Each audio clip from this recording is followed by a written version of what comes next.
দেখো মা, এখন কোনোভাবেই যাওয়া সম্ভব না, যতই দেখতে ইচ্ছা করুক। তোর বাবার শরীরটা ভালো না, তোকে খুব দেখতে চাই। একটু বাড়িতে আয় বাবা, একটু বাবার সাথে দেখা করে যা। তুই তো অনেক দিন হলো বাড়িতে আসিস না। আরে মা, ওই দিন না ঘুরে এলাম। 2 বছর হয়ে গেছে বাবা। মা, তুমি বোঝো না কেন? ইচ্ছে করলেই কি যখন তখন যাওয়া যায়? এখন যাওয়া সম্ভব না, এখন আমি খুব ব্যস্ত আছি। দেখি সময় হলেই আসবো।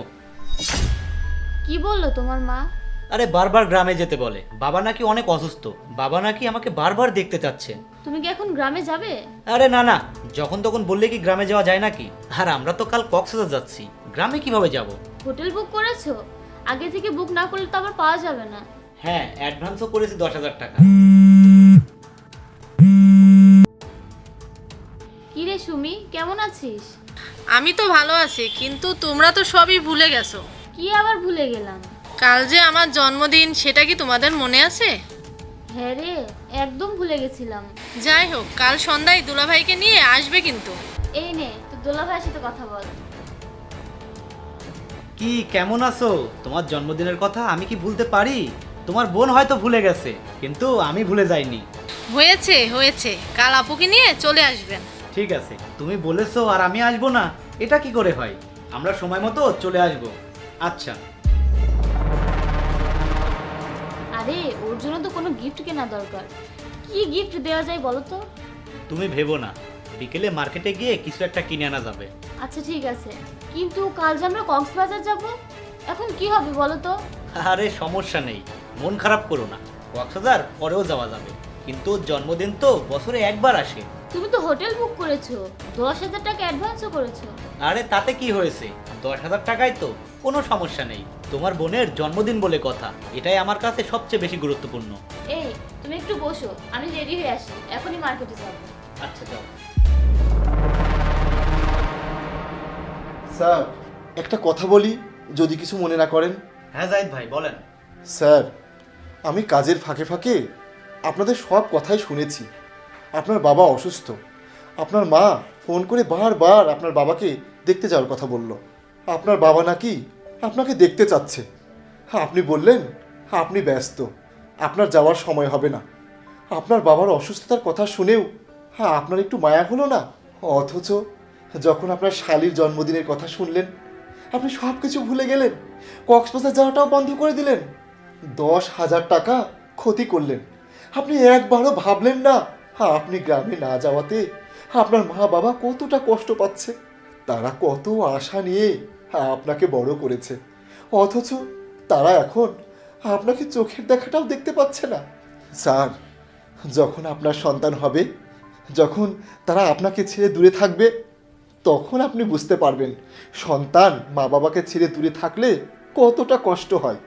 স্যার, আপনি একবার চোখ বুজে ভাবুন, আপনি অসুস্থ, আপনার ছেলেকে আপনার খুব দেখতে ইচ্ছে করছে, কিন্তু আপনার ছেলে আপনার কাছে আসছে না, তখন আপনার কেমন লাগবে স্যার?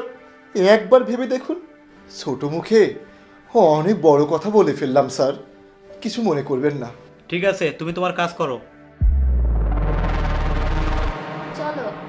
শোনো, এখন মার্কেটে গিয়ে একটা গিফট কিনে তোমাদের বাসায় তোমার বোনকে দিয়ে আসবো। আজকেই কেন? ওর জন্মদিন তো কাল।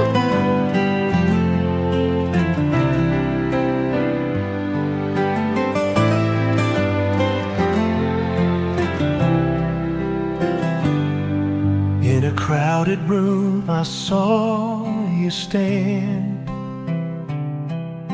I reached out slowly for your hand. Stars above began to shine. Knew then you would be mine. Through the night we danced so close. Whispers soft like morning's prose. Heartbeats tangled in delight. Never felt a love so right. Lost in your eyes, I can't deny. Every moment feels like flying high.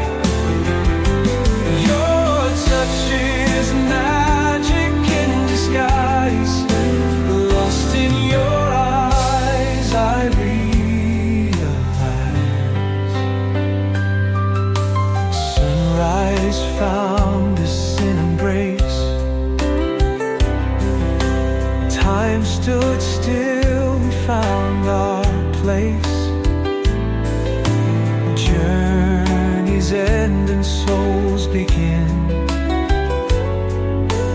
Life now shared thick and thin. Even storms can make us sway. Love's a game we know to play. In your eyes I see the way. Together we'll forever stay. Lost in your